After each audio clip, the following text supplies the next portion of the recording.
Going on, all you brainiacs out there? Week 13 of the NFL season is upon us. I am the king of trade, Shane Palmer, joined as always by Spitfire Lucas Parrish. What's going on, guys? And the chemist Jack McGrath. Shane, how are we doing today? Well, listen, I'm wearing my Calvin Ridley jersey. You were just telling me that you were a big proponent of Julio Jones this week, and I'm not sure I can totally agree with you on that one. He's playing hurt. He hasn't practiced all week. We've seen him play hurt this year and not produce when he's been hurt in those games. He's been dealing with this hamstring injury now since the beginning of the season. Yeah, that's fair. He's had 2 bust games because of that hamstring injury where he's played, and he hasn't played well in those games. Those were 2 games where he played under 50% of snaps in those games. I'm under the impression the Falcons aren't going to bring Julio Jones back and risk anything with him at this point in the season if he's not going to play over 50% of snaps and play a majority of snaps. When Julio Jones plays a majority of snaps, he's averaging 19.6 points per game in PPR fantasy, which would rank 3rd among wide receivers. It would be right behind Adams and Hill and above DK Metcalf, right with DK Metcalf at 19 points a game. That's insane numbers. He's a wide receiver 1 week to week. I think he should be in every single lineup if he plays, and he's playing this week. He's a must start for me at this point. He's the guy there in Atlanta. I get it. Calvin Ridley's been awesome. Doesn't affect Calvin Ridley because Calvin Ridley's been good when Julio Jones has been there and when Julio Jones hasn't been there. But overall, I think Julio Jones has to be in your lineup at this point. Well, here's the thing. Like Shane mentioned, Julio Jones has not practiced once this week. They're activating him, and I think a big reason is because Calvin Ridley is better when Julio Jones is on the field. I think we're going to see a scenario in which, I think there's a better chance that Julio Jones is out there as a decoy more than anything, which is why I'm hesitant of him. Also, with a hamstring injury, Jack, you're the one who says this all the time. Those can act up at any point in game. We've seen games where Julio Jones has come in, that hamstring has been re-aggravated, and he's left the game. That's happened, I believe, on 2 instances. That's concerning. That's really concerning. If you put that in your lineup, that's 0 points or 5 points. The biggest point that I have is the lack of practice. You go through a whole week, you don't practice. He was basically a game time decision up until yesterday. I have him at 23 right now in my rankings. I'm not saying that I would start, like an Aguilar or Pittman over him, like unless you really need that high upside. But I do have guys like Cooper Kupp, Deebo Samuel, Brandon Cooks, guys like that I know can be their wide receiver ones for their teams in pretty solid matchups over Julio, where even if he plays 50% of the snaps, I'll take 100% of the snaps out of Brandon Cooks or Deebo right now than Julio Jones, who just hasn't been practicing. Yeah, I think that's fair. I'm just looking at the floor and the ceiling for Julio Jones. When he's played over that 50% of snap mark, when he's played over 50% of snaps, he hasn't scored less than 16 points in PPR leagues. When he does drop below that number, he's had 2 games where he hasn't been the best. 4 catches for 32 yards against Green Bay, and then against New Orleans last time, 2 catches for 39 yards, which was only 5 points. So not a whole lot of production there. So the floor is low if he does happen to go out with that hamstring injury or if he's used as a decoy. But overall, he's been, when he plays, when he's fully healthy, ready to go. Now he's not fully healthy, but when he's close to that, he's been pretty insane. All right, we will have to see what happens with Julio Jones today, but let's start to get into some of those questions. Lucas, you have a new feature for us to try out here. We can, with this software, show the questions on the screen. So I love that. All right. First question here. Sterling Shepard, Tyler Boyd, Benny Snell, David Johnson, and Damian Harris need 1 running back and 1 flex in PPR.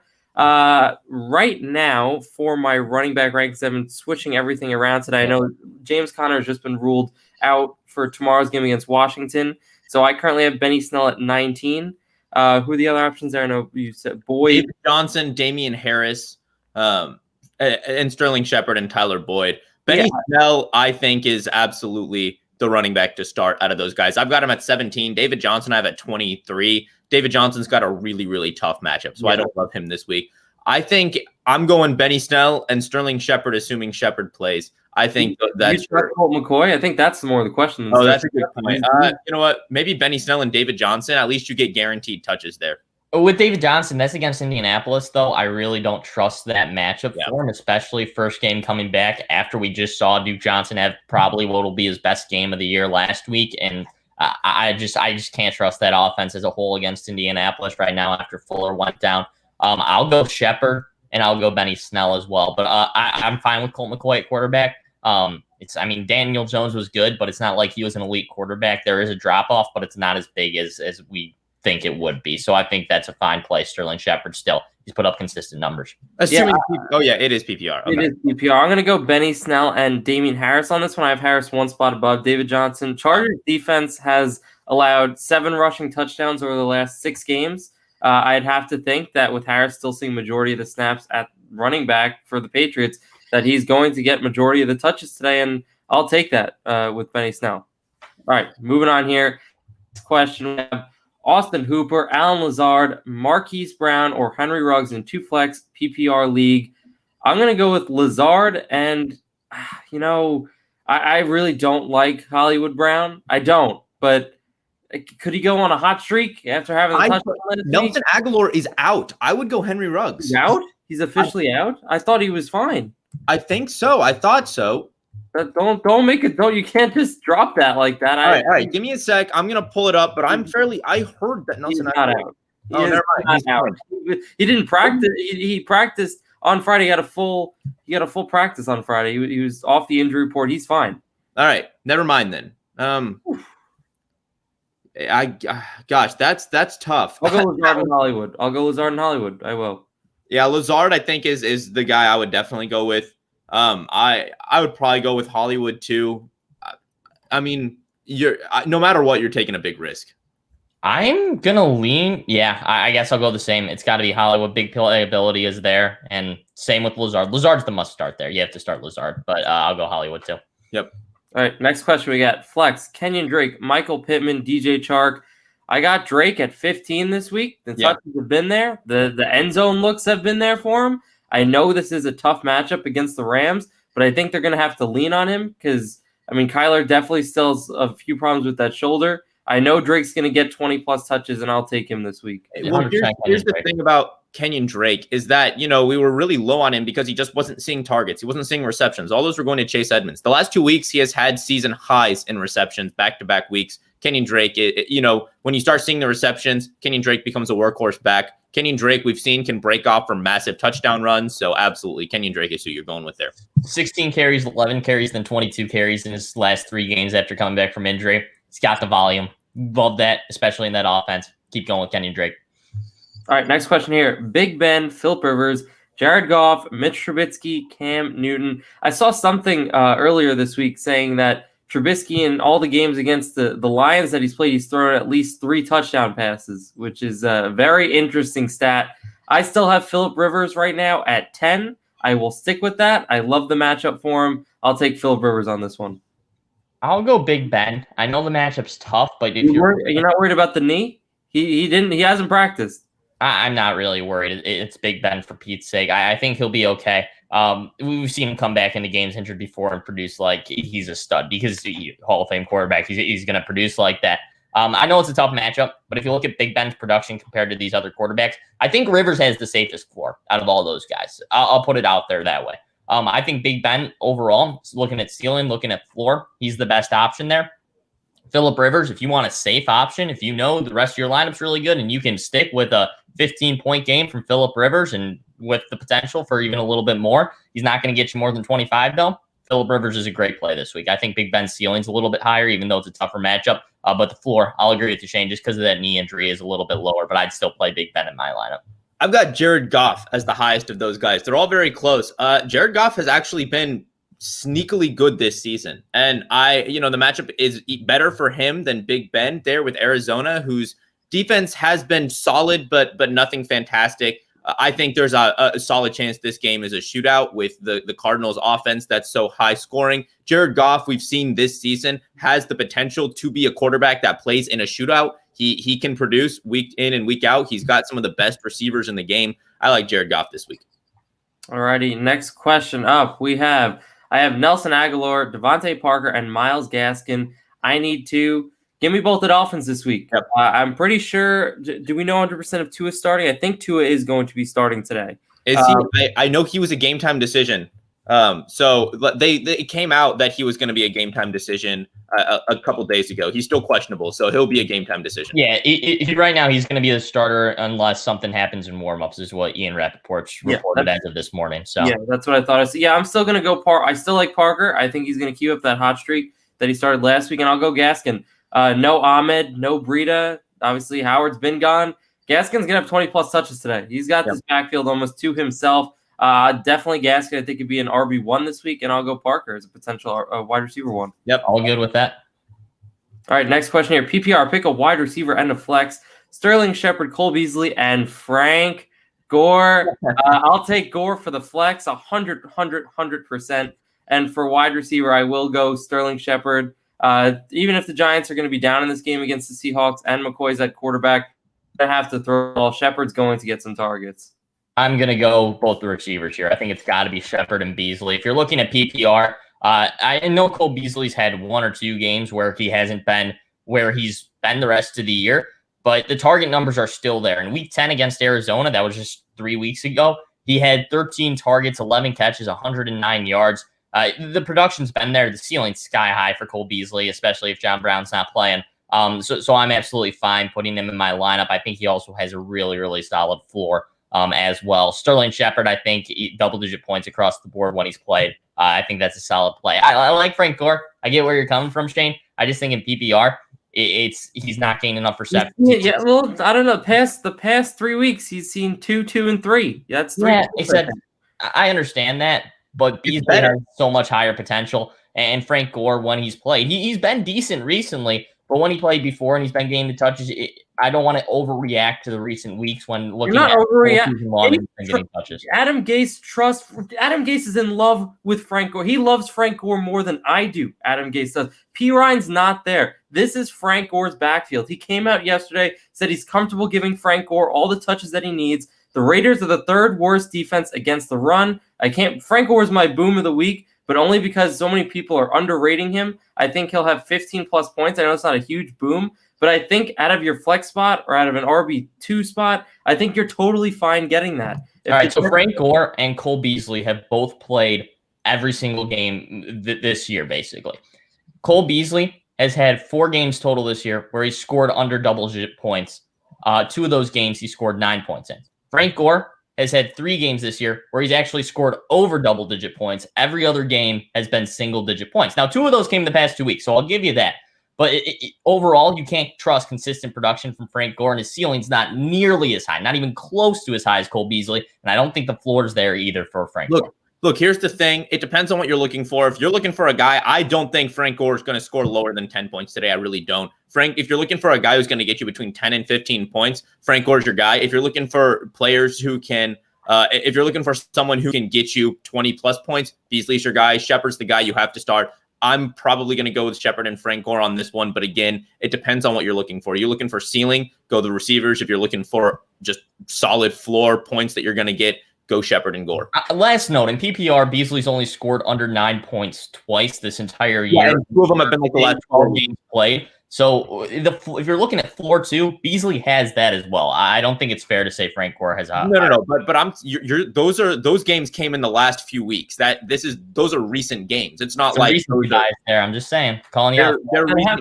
But if we're talking recency bias, how can we have the same assumption that Latavius Murray should be ranked higher than Alvin Kamara?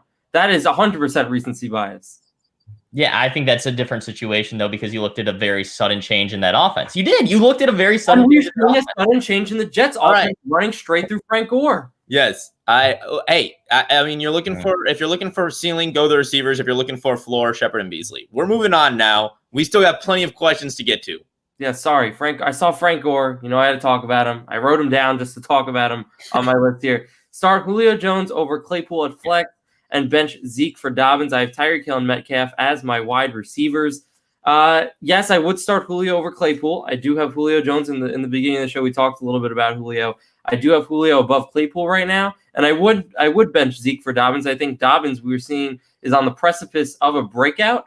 Right before he ended up with COVID and the Ravens game got pushed back a lot, he did end the week as a top 15 running back. I think that trend continues. Even if he doesn't see 15-plus touches, the matchup against the Cowboys is too good to sit him. And I mean, the Ravens are getting healthier there. The defensive front is stronger. I don't think Zeke is going to have nearly as good a day as Dobbins. Yeah, I think putting Dobbins in your lineup at this point is a risk, but with Zeke as the other option, Zeke hasn't shown much reward either. So I think you have to go Dobbins as well at this point. It's crazy to think that at this point of the year, we're saying Dobbins over Zeke. We might have thought maybe, Dobbins would be a top 5 running back at this point of the year. Turns out Zeke's a bottom 20, not a bottom, is not in the top 20 running backs probably at this point. Julio over Claypool, I mentioned it earlier in the show, but not everybody was in here then. Julio, when he plays a majority of snaps, is averaging over 19 points a game in PPR scoring. That ranks 3rd out of all wide receivers when he plays a majority of snaps. He's a must start when he plays. Yeah, definitely Julio over Claypool. When it comes to Zeke and Dobbins, it's going to be a similar thing. I think Zeke's probably going to still have a higher floor this game. I think, I say that knowing full well that Zeke has not had a particularly high floor recently. I think I think there's a legitimate chance Dobbins gets, way less than 5 points. He has, and obviously you're looking at his last game that he started. He got the majority of the carries in that backfield by far. I think Dobbins has quite a bit of a higher ceiling than Zeke. So again, it depends on what you're looking for. I think it's a risk to start Dobbins over Zeke. Not saying it isn't a risk to start Zeke at this point, but yeah, you may have to go Dobbins here, and that honestly hurts me to say. So, but definitely Julio over Claypool. All right, next question: Taylor or Zeke? I'll go Jonathan Taylor. I got Taylor 2 spots above Zeke right now. Great matchup.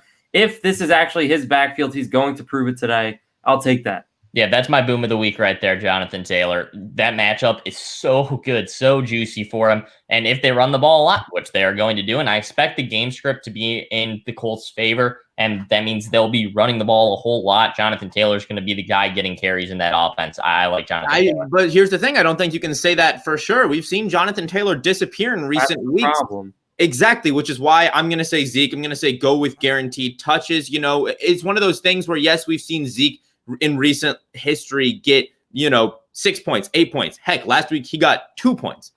Zeke gets into the end zone. It's a different story. I know that's a big if at this point, but Taylor, I think there's a chance he doesn't get more than, 5, maybe 10 touches. He hasn't had a rushing touchdown since week 5. Yeah, I really don't think you can just say he's going to get in the end zone like that. I can't take that. I'm not saying he will. Again, that's a risk you're taking. But Zeke, I'm going to take the guaranteed touches there. I think Taylor's a risk. Again, it's a similar situation. You want the ceiling, go with Taylor. You want the floor, go with Zeke. I don't know. Zeke last week only 10 rush attempts. We shall see what happens this week. Moving on now. Next question: Burton or Kyle Rudolph? I know a lot of people are liking Kyle Rudolph now. Another week with Irv Smith Jr. out. Jaguars are a very great matchup for the tight end position. And you know what? I'll go with Kyle Rudolph here. I have him 1 spot higher than Burton. I think Kirk Cousins is going to be slinging the ball. And I wouldn't doubt if on like a 3rd and 5 or a 3rd and goal right there, 5 yards out, he finds Rudolph for a touchdown. Yeah, I'm fine with that too. I think Burton is very touchdown dependent. You can get a little bit of production out of Rudolph without the touchdowns. So I'm fine with Kyle Rudolph too. I have Trey Burton as my 13th overall tight end for a reason. Trey Burton has been very good in recent weeks. He's become the go-to tight end in that offense over Mo Alley-Cox, over Jack Doyle. I think Trey Burton's the no-brainer here. Kyle Rudolph is a guy who is essentially, you talk about touchdown dependency, that's all Kyle Rudolph is. It's all he has been for the past couple of seasons. He's a red zone threat. And that's why I constantly have him in my top 25 tight ends. He's always a low-end tight end too for me, because if he gets in the end zone, obviously he's gonna produce that way. But if he doesn't, he's gonna get almost nothing. I'll throw out there last week, Kyle Rudolph had 13 PPR fantasy points on 7 catches for 68 yards and 8 targets. So no touchdowns. So I wouldn't say he is all that touchdown dependent like some of these other tight ends. He is, with Irv Smith Jr. out, been way more involved again in this offense, and Kirk Cousins loves them. I wouldn't be if he has. Prior to that, the most targets he's had in a game is 5, and that was once. And then aside from that, it's mostly 3 with a lot of 1 and 2 target games in there. So, yep, great matchup this week. Where do you have? If you said Burton is your tight end 13 for a reason, yep. I don't think that was much of a statement because I didn't know there was really 13 startable tight ends at this point. Where do you have Rudolph? I have Rudolph at 23. Wow. Oh, yeah. Ridiculous. I seriously think he's very touchdown dependent. Okay, well, we'll see. Benny Snell or Naheem Hines at running back PPR. I'll go Benny Snell. Benny Snell's the guy there right now, unless Naheem Hines is the guy there today. But I don't think we'll ever know. Yeah, it's basically a 50-50 chance that Naheem Hines is the guy and a 100% chance that Benny Snell's the guy in Pittsburgh. So go Benny Snell. All right, next question here. Phillip Rivers or Tua? I know I've just gotten an alert on my phone, and I've heard this, and I know he's been dealing with it. Phillip Rivers is dealing with a turf toe injury. He's going to play through it. He will get surgery in the offseason. Still think if he's going to be out there, he's going to throw the ball. So I'll take Rivers over Tua. Yep, I agree. Damian Harris or Clyde Edwards-Helaire? It's got to be Harris at this point. Yeah, I'm not 100% set that Clyde's even going to play tonight. The fact that they're just hoping that he's going to play and it's a Sunday night game, I don't think you can risk that unless you have Le'Veon Bell sitting on your waiver wire or sitting on your bench and you can plug him in. I think if Bell is the lead back there, he's a top 20 guy this week, 100%. Maybe even top 15 because the Chiefs are probably going to be up and running the ball. But I'll go with Harris. And Harris has had double-digit carries in every single week since week 7. He's consistently getting touches in that offense, and that offense is looking a little bit better every single week. So I'll go with Harris as well. Yep. Damian Harris or David Johnson? Standard, Harris. Go Harris. Yep. Yeah, in standard, absolutely Harris. Herbert or Cousins? Herbert. I know a lot of people are launching Cousins into their top 3, top 5 over Kyler Murray, over Russell Wilson. I wouldn't go that crazy. Kirk Cousins, while he does have a great matchup, and I do think he's going to throw the ball, also a great chance Dalvin Cook takes over this game. He runs the ball in for 3 touchdowns. Kirk Cousins ends up with 8 points for you, or he somehow throws 2 interceptions and fumbles or something like that. I think Herbert's the guy. I don't think you can start Cousins over any of the top 10 solidified quarterbacks this week. Yep. PPR, pick a wide receiver and a flex. Shepard, Frank Gore, Beasley, J.K. Dobbins. Pick a wide receiver, I'll go Shepard. Pick a flex, I'll go I will not say Frank Gore. I think Dobbins is the better play over Gore 100%. It's going to be my same. It's going to be my same answer as last time. I'm going to go Shepard and Beasley at this point. And I understand where Dobbins is coming from. Why not? I think both those guys have high floors and high ceilings. I like both those. J.K. Dobbins and Frank Gore, I don't know if I have guaranteed for production from them week to week. In PPR, I'm taking Gore this week. You do that. It's a question of, do you want ceiling or do you want floor? If you want ceiling, I'm going to go Shepard and Dobbins. If you want floor, I'm going to go Shepard and Gore. All right, next question here. Pick 2, Booker, Dobbins, and Jonathan Taylor. I will go Booker and Dobbins on this one. I'm going to go Booker and Taylor. Again, between Dobbins and Taylor, the question is who's going to get the touches, because both of them, it's a 50-50 shot on if they're going to go with touches. I like Taylor's chances at this point more than Dobbins. Both have great matchups. I'm going to go Booker and Taylor. Yeah, I'll go same as Lucas. All right, Herbert or Allen. I have Herbert a spot higher than Allen in my rankings. I'll stick with that. I'll go Justin Herbert. I have Herbert. Spot. Yep, I'm the same way. Righty, Michael Pittman or Jacoby Myers. I'll go Pittman. I'm Rivers this week, so I'll go with his receivers. I'll take Michael Pittman. Yep, Jacoby Myers, especially in an offense where that can't seem to throw the ball at all, even though Myers is getting basically all the targets. Him and Bird are getting all the targets. Michael Pittman last week, even though he only had 2 receptions, saw 9 targets. That's not going anywhere. Michael Pittman's a stud. He's a top 30 wide receiver for me this week. Yeah, I'm on the same train as that. The targets are there. Gio Bernard or Jonathan Taylor. Obviously used to be Gio Bernard on that one. The answer is obviously Jonathan Taylor at this point. Gio Bernard, the past few weeks has really faded away in this offense, and I don't think it's totally his fault. I mean, I don't think he's the greatest running back. He's a backup for a reason. But this offense, obviously without Joe Burrow, has taken a huge step back. I don't think this offense can really sustain anything in terms of offensive production. So I think Taylor's the pick here. If you need to drop someone to activate like a Myles Gaskin and you have Gio Bernard, I am comfortable dropping Gio Bernard in favor of some of the higher profile running backs coming off the IR. I'll agree, and here's why. So we expect Giovanni Bernard to have a ton of touches in that offense if Joe Mixon goes down, and since Joe Mixon's been out. In the past 3 weeks, his carry numbers have gone 8 carries, 9 carries, 8 carries. They're just not there. The reception floor is still there a little bit, but the carry numbers are not enough to sustain good production, and especially in a bad offense with a bad offensive line, it's just not there. Yep, I'm going to go Jonathan Taylor. I've got him 1 spot above Bernard. I don't think there's a question. He's got a great matchup. Bernard may be a lock for more touches, but I don't know how much of a lock he even is for more touches, and Taylor has the better matchup. But you're looking at my booms and busts right there. Taylor was my boom of the week. Bernard was my bust. Yeah. Ezekiel Elliott, Austin Hooper, T. Higgins. Not the biggest fan of Zeke's matchup, not the biggest fan of Zeke lately, but I think he's the best option out of those three. Agreed. Yeah, Higgins isn't terrible. We saw last week that Brandon Allen trusts him the most in that. I say trust him the most. I think he and Boyd are going to get a similar amount of targets each week. Just Higgins will have the opportunity to score and will be able to make more with those touches. All that being said, I think Zeke's definitely the safer option. I don't trust Brandon Allen week in and week out. Jose, I see that I apologize that we all picked different quarterbacks. I think all four of your quarterbacks were between 12 and 16 in my rankings. So, it's such a toss-up at that point. All right, which tight end should I play, Burton or Rudolph? We answered this one earlier. I'm going to go Rudolph. I'm going to go Burton. Jack's going to go Rudolph. Mims or Gabriel Davis? Give me Mims. Yeah. Mims becoming the second wide receiver on this team. Jamison Crowder has now become the third wide receiver. I think Perriman's the first. Led 8 targets. Honestly, should have had 2 touchdowns. One of them was an offensive pass interference where he climbed on the defender's back. Other one, double coverage, almost came down with it, broken up last second. I think Sam Darnold loves Mims. I think he's going to keep going to him. And I think if the Jets probably are going to be playing from behind, so they'll need him a lot today. Yep. Gabriel Davis, I see why you're questioning that. He had 17 points last week on 4 targets. Gabriel Davis, the target numbers aren't there. Love him. Rookie out of UCF. Great player, but Mims is who you have to go to. Mims had 8 targets. Gabriel Davis has only had 1 game this season with more than 8 targets, and Mims has had several games with solid number of targets. So go with Mims. Yeah, Mims has had double-digit points in his last 3 games, so.